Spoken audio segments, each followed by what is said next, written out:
Teknoloji dünyasından herkese merhaba. Bu videoda size yine bir kulaklık tanıtacağım. Bu kulaklığımın marka modeli Air 6 Pro. Air 6 Pro modeli şu şekilde kutulu bir model ve kendi powerbank'i olduğu için bu hoşuma gitti. Daha öncesinde de buna benzer kulaklıkları incelemiştim. Onların da videolarını sizlerle sayfamda paylaştım. İçlerinden en çok gideni sağ üst köşeye ekliyorum. Onu da kesinlikle göz atmanızı rica ediyorum. Çünkü gerçekten harika bir kulaklık. Hala da şu an satışta. Bu video içeriğinde bunun kutu açılışını, incelemesini, ses testini ve ne gibi özelliklerinin olduğunu sizlerle paylaşıyor olacağım. İçeriye başlamadan önce kanalıma abone değilseniz abone olup bildirim zilini açmayı ve tabii videomu beğenirseniz de beğen tuşuna basmayı unutmayın. Hadi şimdi başlayalım.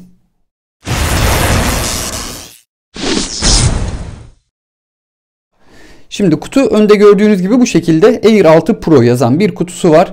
Ön tarafında şurada bu ürünün şeklini, amblemini, artık resmini neyse onu koymuşlar. Yan tarafında Wireless 5 yazıyor. Yani Wireless 5.0 olsa gerek herhalde bu. Diğer tarafında da aynısı yazılmış. Burada kulaklığın özellikleri yazılmış. 10 metre mesafede çekim yapabildiği yazmakta. Yani bağlı olan cihaz ile en fazla arasında 10 metre mesafe olduğu takdirde çalışıyor. Yalnız bu kapalı alanlarda araya bir duvar girerse kesinlikle 10 metre olmuyor. Çok daha düşük mesafeler oluyor. Şarj süresini 40 dakika olarak vermişler. Yani her iki kulaklıkta powerbank'ine koyulduğu takdirde 40 dakikada tam şarj olma işlemini gerçekleştiriyor. Her birinin batarya kapasitesi 40 mAh. Yani 40 mAh'lik iki tane kulaklık var elinizde. Onun haricinde de 3 saatlik çağrı süresi, 100 saatlik de bekleme süresi verilmiş bu kulaklıklar için. Bu arada charging case dediği kısımda şu şarj ünitesi, yani şarj bankası ya da powerbank'i 260 mAh olarak verilmiş durumda. Bu arada powerbank'inin şarj süresinde 2 saat vermişler. Yani 2 saat içerisinde tam şarj oluyor. Şimdi kutu içeriğini şöylece sizlere göstereceğim. İçerisinden böyle yine Çince, Japonca dillerde bir anlatım kılavuzu. Burada bir tane de içerisine tedarikçi firma tarafından eklenmiş bir Türkçe kılavuz, daha doğrusu garanti belgesi eklenmiş. Burada genel özelliklerini paylaşmışlar. Sistem gereksinimlerini paylaşmışlar. Hoparlör kurulumlarını falan filan paylaşmışlar. Bu arada kutu kesinlikle bununla uyumlu değil. Şuraya böyle bir şeyler yapmışlar ama pek bir uyumlu değil. Burada bir tarafı micro USB, bir tarafı USB bir kablosu var. Gerçekten kısa bir kablo. Bunu kullanır mısınız bilmem ama sadece bilgisayar ile powerbank'ini şarj etmek istediğiniz takdirde kullanabileceğiniz mesafede bir kablo. Yaklaşık bir karıştan birazcık daha uzun bir kablo. Bu görmüş olduğunuz gibi kulaklığın kutusu. Arka tarafında bu micro USB girişin takılabilmesi için bir nokta var.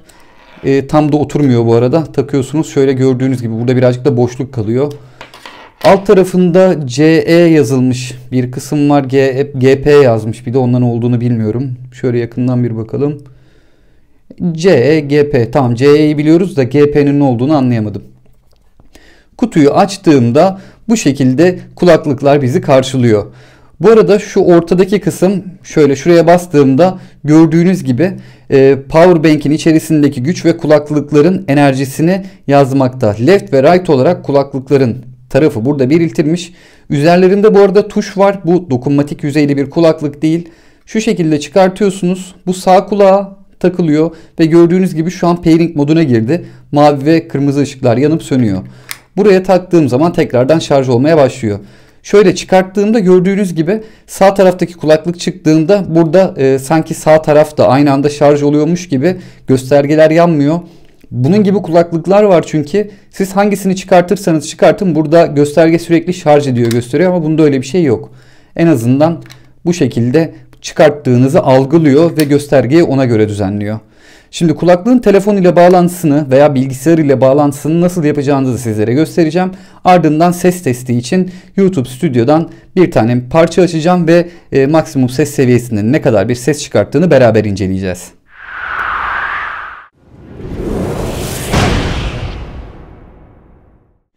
Şimdi bağlantı yapabilmek için bu arada görüyor musunuz bilmiyorum ama batarya hızla boşalıyor.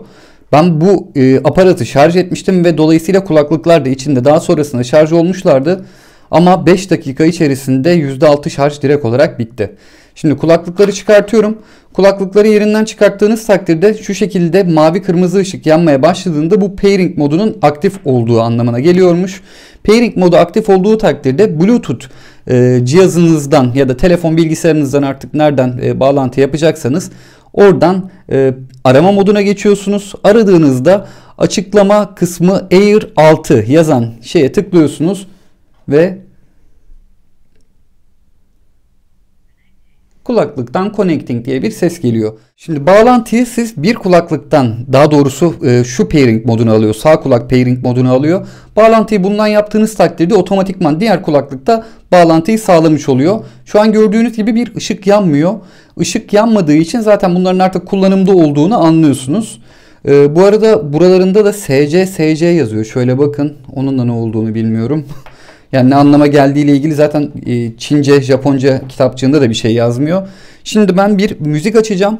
Müzikte ses sesini beraber yapacağız. YouTube ses kitaplığından bir şey açıyorum.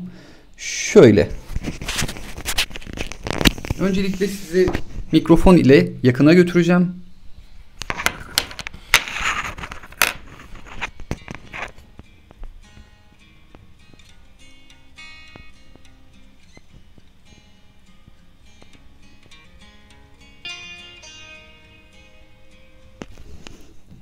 Açıkçası ses kulaklığın dışından, yani dışarıdan birisinin duyamayacağı kadar az çıkıyor. Kulakta takılı olduğu takdirde nasıl bir ses verecek bakıyorum.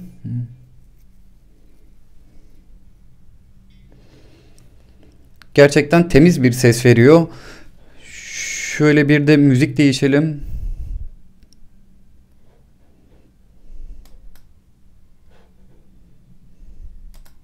Evet, gerçekten temiz bir ses verdiğini kesinlikle ve kesinlikle emin olarak söyleyebilirim. Ama çok yüksek bir ses veriyor mu? Kesinlikle hayır. Maksimum ses seviyesinde gerçekten çok da tatmin etmeyecek bir ses seviyesine sahip. Şimdi ben bununla bir de telefon görüşmesi sağlayacağım. Telefon görüşmesiyle sesimin karşı tarafa nasıl gidip gitmediğini, daha doğrusu sesimin gidip gitmediğini test edeceğim ve sizlere aktarıyor olacağım. Şimdi kulaklıkla ben sesli bir görüşme gerçekleştirdim. Ses kalitesi gerçekten çok kötü. Karşı tarafa sesiniz sanki bir kuyunun içerisindenmiş gibi gidiyor. Ve ses seviyesi zaten bizim tarafımızda da az olduğu için ses de karşı taraftan bize gerçekten derinlerden geliyor. Yani görüntü, özür diliyorum, sesli görüşme, yani telefondan görüşme özelliği bu kulaklıkta kesinlikle kullanılamaz. Tercih edecek olursanız sadece düşük ses seviyelerinde müzik dinlemek için tercih edilebilir. Söylediğim gibi dışarıdan en yüksek seviyede açtığınız takdirde bile kesinlikle duyulmuyor.